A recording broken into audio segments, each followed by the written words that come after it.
Story Series.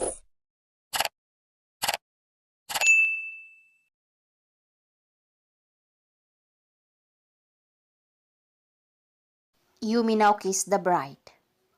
Aniyang pare. Agad naman ako nakaramdam ng hiya pero may kakaibang tuwa din. Dahil ngayon ay kinasal ako sa lalaking mahal ko. Sa dami ng pinagdadaanan namin at heto kami ngayon at masayang nakatingin sa isa't isa.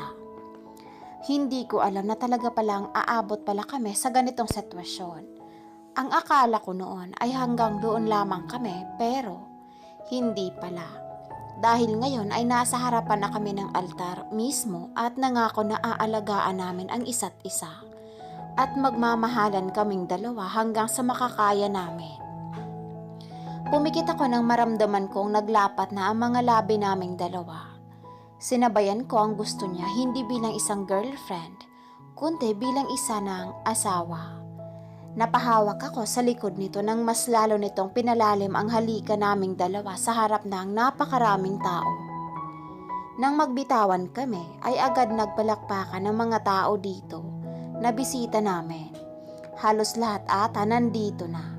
Iyong mga businessman at iyong mga friends namin pareho. At sad to say, pero wala akong pamilya dito dahil isa lamang akong nakatira sa bahay ampunan. Simula bata pa lamang ako. Yan ang nakakalungkot kong buhay na hindi ko man lang nakilala ang mga magulang ko. Salamat po, tita. Nakangiti kong turan sa mga magulang ng asawa kong si Rainiel Montelegro. Ang ganda ng pangalan niya, pero ang tawag ko sa kanya ay Sukoy. Dahil yun ang kasanayan ko at ang hindi ko maintindihan ay kung bakit galit na galit ito sa ibang tumatawag sa kanya ng Van. Pero sa akin hindi, kaya masaya ako para doon. It's nothing, iha. Walang anuman at sa katunayan nga, ako ang nagpapasalamat sa iyo dahil nandyan ka para sa anak ko. Napangiti ako dito. Mahal ko ang anak niyo, kaya talagang aalagaan ko po siya para sa inyo. Salamat, iha. Saad ng ama niya. Agad ako napatingin sa likod dahil naramdaman kong kumapit ito sa bewang ko. Napangiti ako nang mapansin kong sino ito. Babe, magiliw kong saad dito. At ano naman ang pinag-uusapan niyo, ma'am, dad, babe? Natawa kami dito para kasi siyang bata habang nagsasalita. Ayan ka na naman, Van eh. Mom, dad, alam niyo naman na nagsiselos ako sa inyo eh. Mas lalo pa kaming natawa, piningot ko ng mahina ang ilong nito. Oh, it's so cute. Mahinang bulong ko na ikinangiwi nito. Nako, ang daming langgam anak. Ang tamis kasi masyado. Siya, sige na. Mukhang naglalambingan pa kayo eh. Kakausapin lang namin na ibang bisita. Ngumiti lamang ako dito habang paalis na ang mga ito. Ready ka na? Naglalambing nitong saad sa akin habang tinatanong ako tungkol sa bagay na iyon. Hindi ko tuloy maiwasan na hindi mag-init ang pisngi ko. Pwede bang mamaya na lang natin pag-usapan yan, ha? Nahihiya akong tumingin dito. Oh, my baby is blushing. Ngingiti-ngiti nitong saad bago ako hinarap at niyakap. Hindi kita pipilitin. Napangiti ako bago ko ito dinampian ng halik sa labi na ikinangiti naman ito. Kontento na ako at wala na akong hihilingin pa dahil kasama ko na ang taong mahal ko. Kahit bata pa lamang ako, kinasal na ako sa kanya kasi nga mahal ko siya. At hindi ko siya kayang iwan sa dami ng pinagdadaanan namin. Susuko pa ba ako? Syempre hindi. Dahil kung ano ang meron kami ngayon ay pinaghirapan naming buuin. Ngayon, ano kaya ang magiging married life ko? 3 years later, inis na inis akong napabangon dahil hindi ko na naman siya naabutan at kinakainis ko iyon. Dahil halos 1 week ng ganito, hindi ko na siya maabutan at hindi ko rin alam kung bakit kami lumipat ng bahay namin. Hindi ko nga siya maintindihan kung bakit ganito. Ayaw na ba niya sa akin? May iba na ba siya? Ayan ang mga katanungan sa isip ko palagi kahit gusto ko siyang makita ay hindi ko magawa. dahil palagi na lang siyang wala at busy. Ngayon lamang ito nangyari sa buong pagsasama namin. Noon palaging sa akin ang oras niya pero ngayon hindi na. Hindi ko na talaga siya maintindihan at miss na miss ko na siya ng sobra. Pero wala naman akong magawa kasi nga hindi ako makalabas ng bahay dito. Palagi na lang may guards at yan pa ang hindi ko rin maintindihan.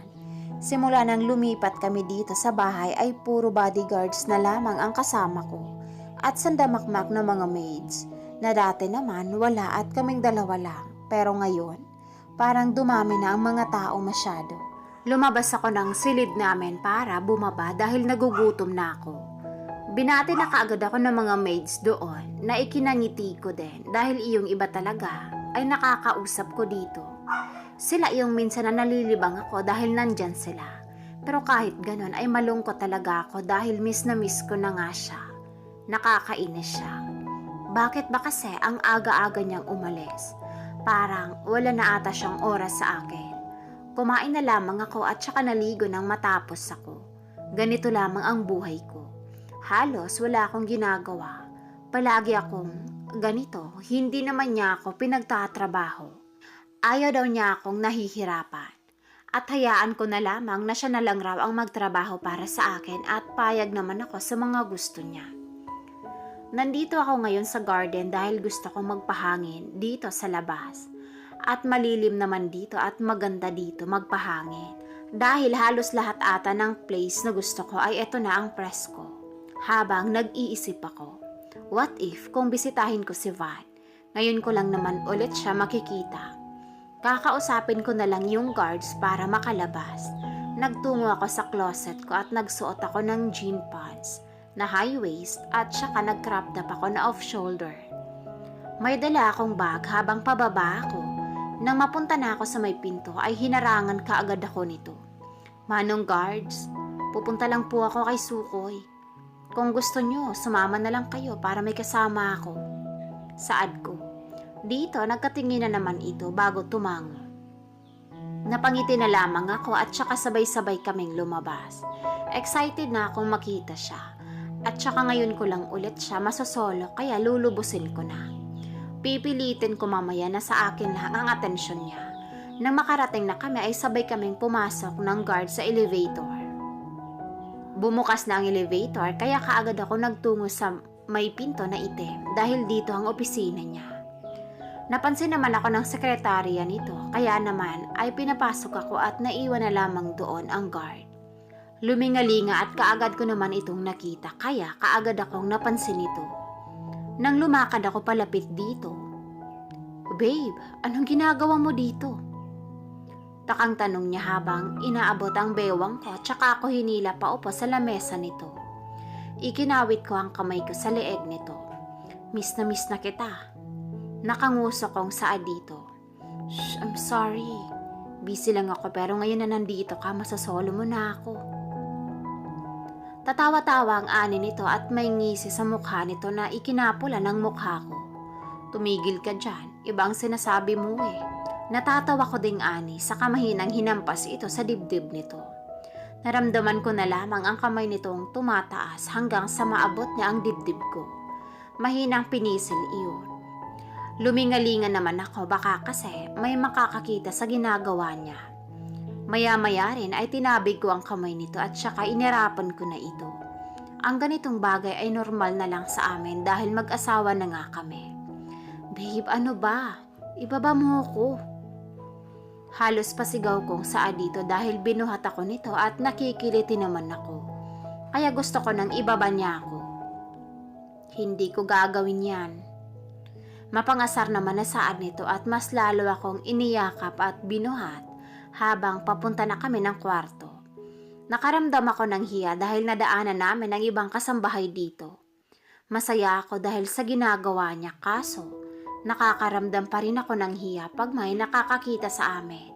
At saka ngayon lang din niya ako nilambing ng ganito. Dahil nga palagi siyang busy.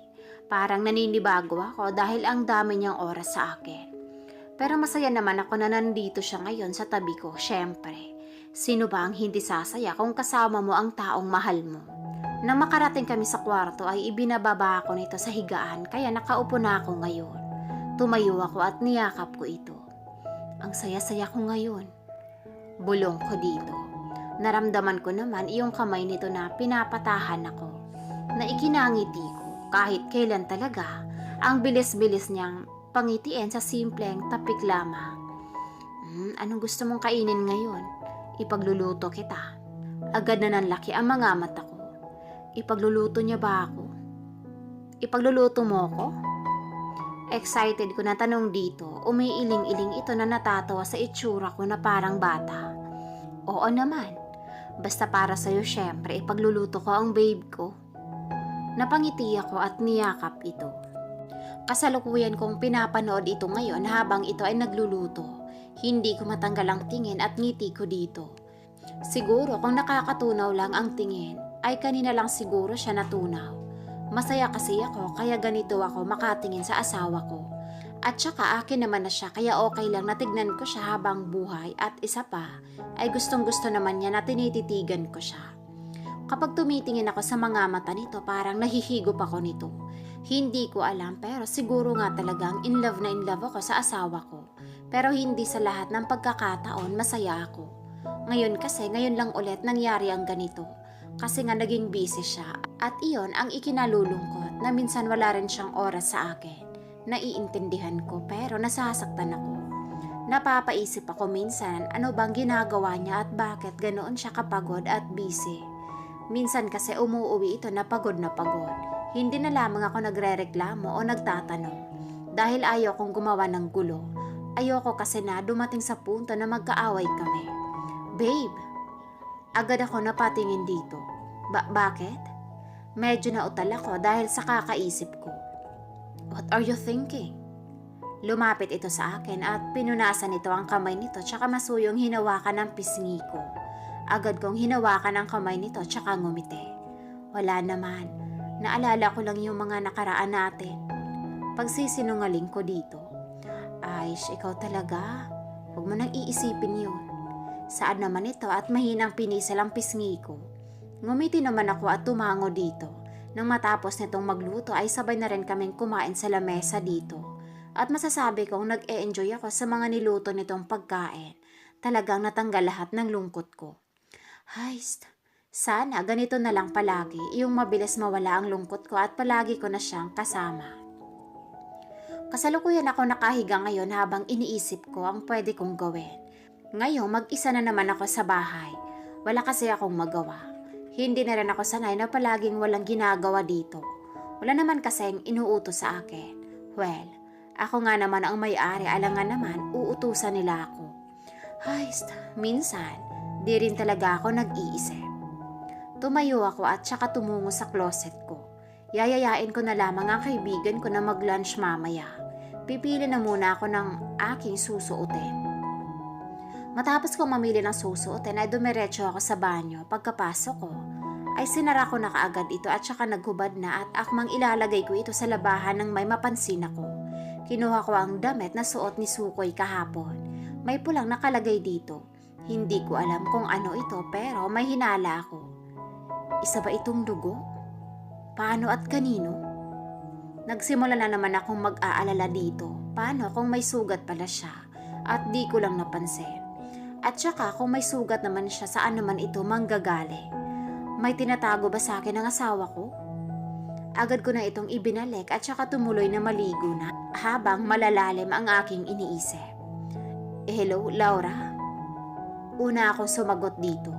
Oh Nicole, kamusta na at napatawag ka? Saan naman ito at alam kong labis ang tuwa nito. Dahil ngayon lang naman ulit ako nakatawag dahil alam kong busy din ito sa married life niya. You know, ayoko naman na makaistorbo eh. Pwede bang lunch tayo mamaya? Huwag kang mag-aalala, treat ko. Pero kung free ka lang, kung busy ka, okay lang naman sa akin. Saad ko dito. Agad ko namang narinig na umangal ito. Hoy, ano ka ba? Ikaw pa ba? Syempre, hindi kita tatanggihan, no? At saka, miss na kaya kita. Kaya, kita-kits na lang tayo mamaya at marami din tayong papag-usapan, no? Medyo may kalakasan na saad nito. Natawa na lamang ako. Sige, mamaya na lang. Text ko na lang yung restaurant. Paalam ko dito. Sige, bye. Sumakay na ako ng kotse ko at saka nag-text ako kay Sukoy na aalis ako at magkikita kami ni Laura. Kilala naman niya iyon. Sinalubong kaagad ako nito nang makapunta na ako. At talaga ngang inaabangan pa ako sa labas. Nakakatuwa naman. Alam niyo kasi siya lang ang nag-iisang kaibigan ko kahit noon pa. At kahit nag-iisa siya ay sobrang thankful ako doon. Nako, ikaw talaga, binobola mo pa ako. Magtigil ka nga dyan. Saad ko dito dahil sa kung ano-ano ang sinasabi sa akin. Totoo naman eh. Ang ganda-ganda mo, syempre. Bagong dilig nga naman, ay. Namumula na ang mukha ko dahil sa pinagsasasabi nito. Humahalakhak naman ito bigla nang dahil sa ganito ang reaksyon ko. Kinurot ko ito bigla sa tagiliran. Aray naman ha, ikaw ay sobra na. Para itong bata na nasasaktan, inirapan ko na lamang ito. Tara na nga at nagugutom na ako. Saad ko na dito at sumeryoso na dahil alangan namang patagalin ko pa. Mas maganda kung sa loob na kami mag-usap. Pumasok na kami ng resto at saka nag-order na rin. Medyo nahirapan pa akong pumili dahil hindi ko gusto ang iba. So, kamusta ka na? Kayo ng asawa mo? Tanong naman ito na medyo lumungkot na naman ang mukha ko. Sabihin mo sa akin, sinaktan ka ba nun? Medyo nagagalit na tanong naman ito bigla. Hindi naman sa ganun. Nag-aalala lang ako at saka feeling ko may sekreto itong tinatago sa akin. Saad ko naman, alam mo, feeling ko wala siyang tiwala sa akin. Malungkot na saad ko dito. Alam mo friend, siguro masyadong komplikado kaya ganun. Huwag ka nang malungkot to.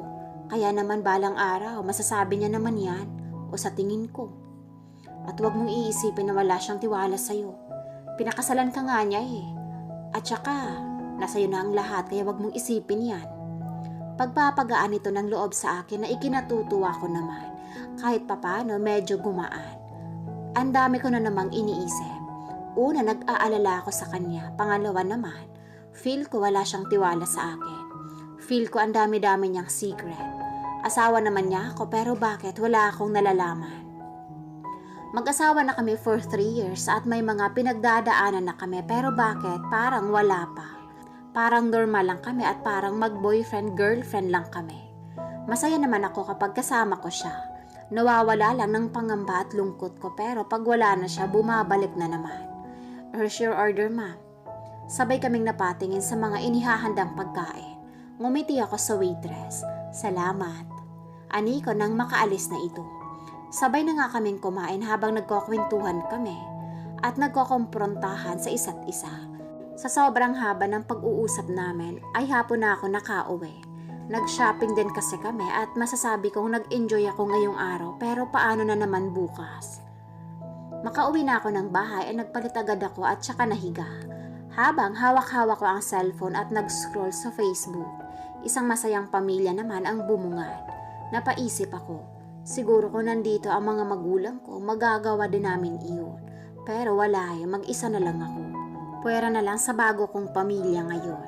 Yun ay ang asawa ko at ang mga magulang niyang tinuring akong isang pamilya. Nagpapasalamat ako sa kanila ng marami. Nagpatuloy na lamang ako hanggang sa maya-maya ay may naramdaman akong paparating. Kaya agad akong tumungo palabas. Nakita ko kaagad ang asawa ko at niyakap ito. Ay, na-miss ko na naman siya ng sobra. Ramdam kong pagod na pagod ito. Kaagad naman akong nag-aalala. San ka galing? Ba't parang pagod ka? Ani ko, niyakap ako nito ng mahigpit. Napagod lang ako sa office. Huwag mo nang pansinin, ayos lang ako. Ngumiti ito bago pagsiklupin ang mga kamay namin at dumiretso kami sa kwarto. Bago pumasok ay naglapat na ang aming mga labi. Malalim na gabi na naman ang mangyayari. Ilang araw na ang lumipas at heto ako, inaantok. Antok dito, antok doon. Sobra na. Hindi ko alam kung ano na ang nangyayari sa akin basta pansin ko ay paiba-iba na akong kumilos at napapadalas ang pagsusok ako at pagkamaantukin ko. Ayoko naman sabihin kay Rainiel ito dahil ayokong mag-aalala pa ito sa akin. Araw-araw na lang siyang dumadating ng pagod, nag-aalala na ako. Ilang oras ang lumipas matapos ko makatulog na naman at gutom na naman ako pagkagising ko. Di bale, bukas na bukas pupunta na ako sa doktor para magpatingin kung may sakit ba ako. Kinabukasan ay nagpaalam agad ako dito pero hindi ko na sinabi kung saan ako pupunta. Basta ang importante ay nagpaalam ako, yun naman ang mahalaga. Mga 9 pa lang ay umalis na ako para maaga din ako makauwi. At bala kong dumaan sa kanya mamaya sa office niya. Gusto kong isurprise siya ulit. Pagkapasok ko pa lamang ay madami ang nakatingin sa akin, ngunit hindi ko na ito pinagtuunan ng pansin dahil may mas mahalaga pa akong dapat gawin. Hello, doktora? Suka po ako ng suka at iba ang mga kinikilos ko. Sa pagkakaalam ko ay wala naman akong ibang kinain eh. At saka ang tagal na nito, tinitiis ko lang, baka kasi wala lang eh. Medyo nahiya pa ako dito. Humiga ka na lamang dyan at eche-check ko. Ngumiti ako dito. Nakapikit pa ako habang hinihintay ko ang doktor. Mamaya na lang ako tatayo pag nandyan na si Doc, medyo matatagalan daw. Congratulations, Miss Montenegro. You are 1 week pregnant. Natulala ako sa saya ng nararamdaman ko. Magkakaanak na ako. Magkakaroon na ako ng sariling pamilya ko. May anghel na sa loob ng tiyan ko. My gosh, nai-excite ako. Naisipan kong dumiretso na kaagad sa company para masabi ko na kaagad. Naiisip ko palang nasasabihin ko na ay na-excite na agad ako. Iba kasi ang pakiramdam, sobrang saya ko sa wakas. Pagbaba ko na sasakyan ay feel ko na may nakatingin sa akin. Pero dumiretso pa rin ako dahil excited na akong maibalita ito sa kanya na magkakaanak na kami. Agad ako naglakad palabas ng parking. Ngunit liliko pa lamang ako nang may humarang sa akin. Kinabahan ako at hindi ko alam kung ano ang gagawin. Anong kailangan mo? Mahina at natatakot kung saan. Hindi ako sinagot ng mga ito. At bigla na lamang akong nawala ng malay dahil sa panyong ipinaamoy nito sa akin. Nagising ako dahil sa isang sampal. Sobrang hapdi nito. At hindi ko alam kung maimumulat ko ang mga mata ko. Ramdam ko din na nakatali ang buong katawan ko. Ano na ang gagawin ko ngayon? At ano naman kaya ang kailangan nila sa akin? Oh, so, nandito na ang kahinaan niya. Mapapadali na lang tayo sa misyon natin. Isang nakakakilabot na boses ang nagsalita. Pag pinatay mo yan, siguradong magagalit yun. Kilala mo naman yun, diba? Kaya mag-isip ka ng ibang paraan. Naiiyak na ako sa pinag-uusapan nila.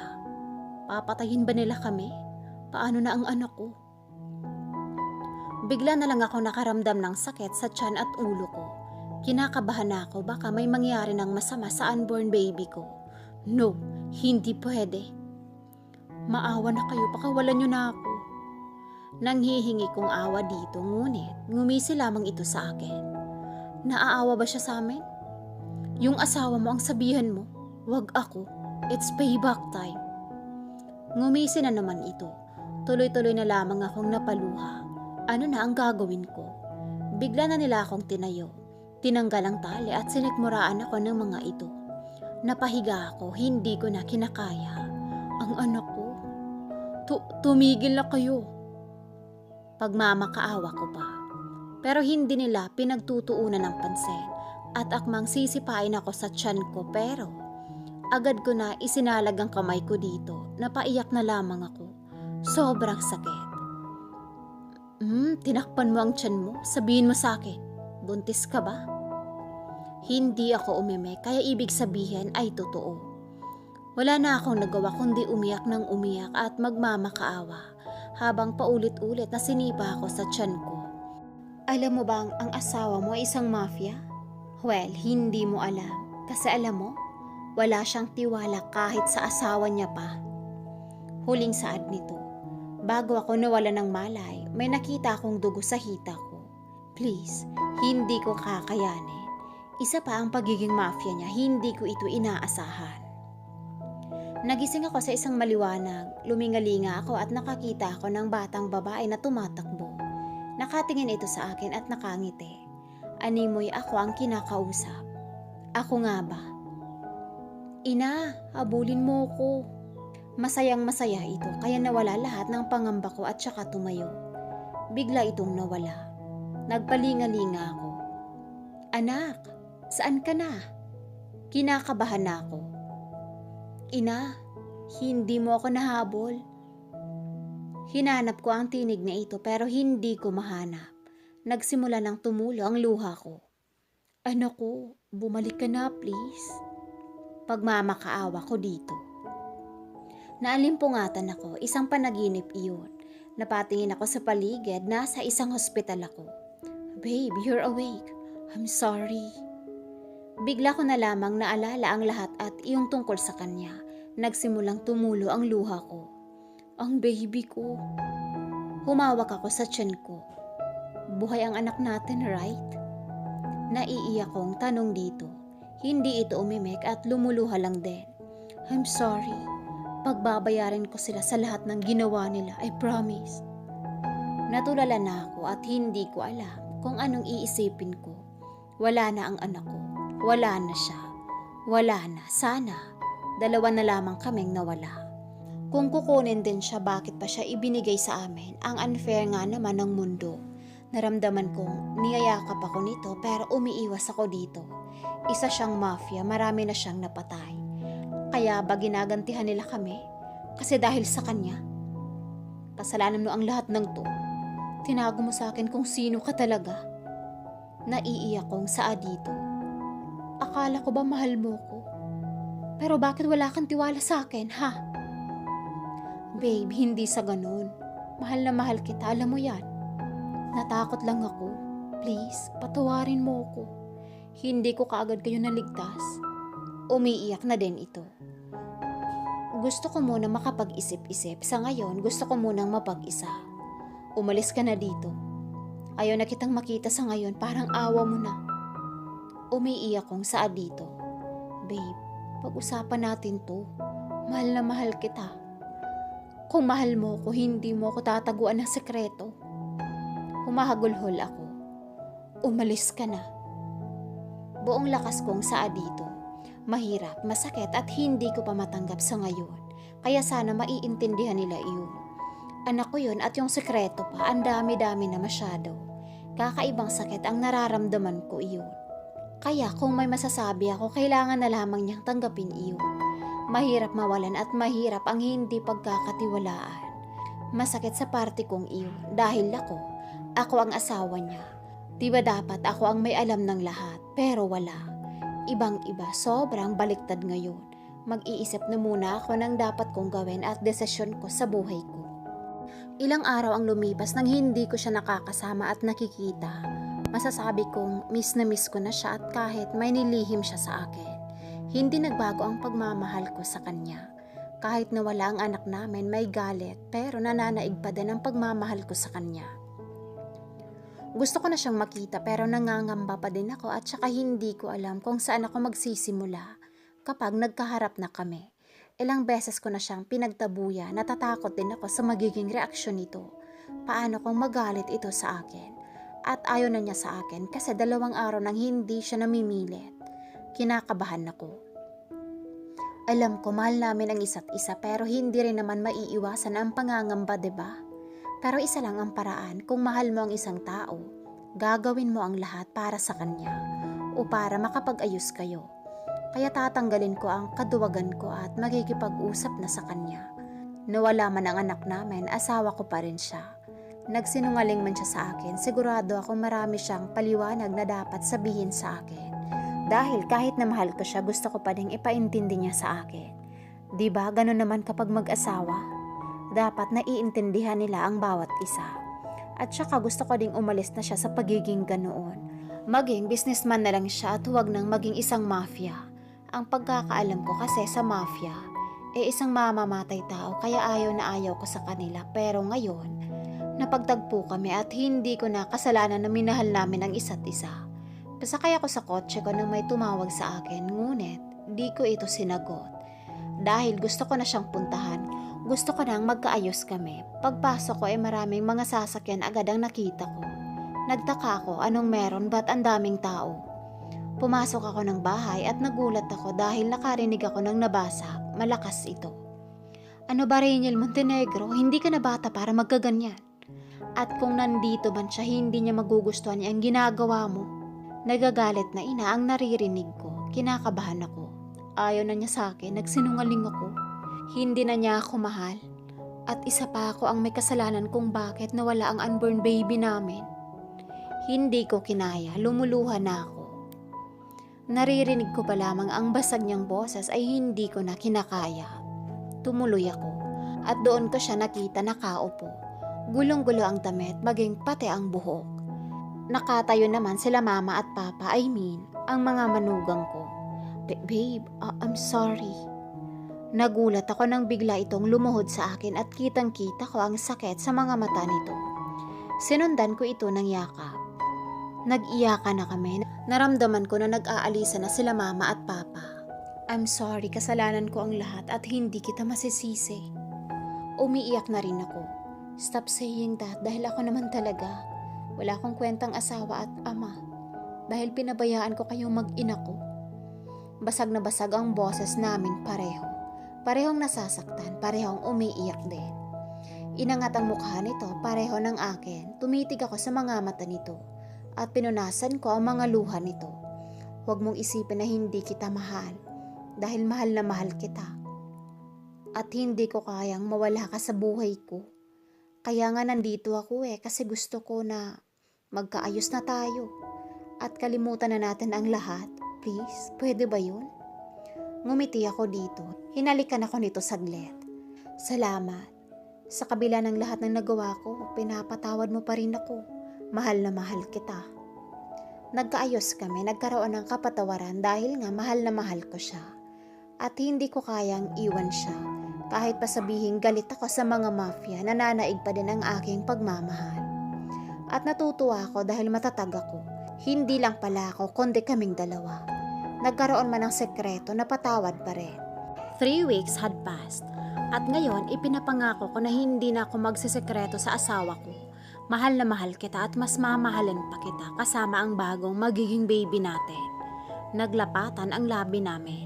Sabay kaming bumitaw nang marinig na namin ang fireworks. Sabay naming pinapanood iyon. Nagkaroon ng lihim, nawalan ng mahal sa buhay at dumarami ang problema. Tandaan na hindi ka palagi nag-iisa dahil nandyan ang Diyos sa tabi natin palagi at hinding-hindi tayo pababayaan. May mawawala ngunit ito rin ay mapapalitan ng mas mahalaga pa.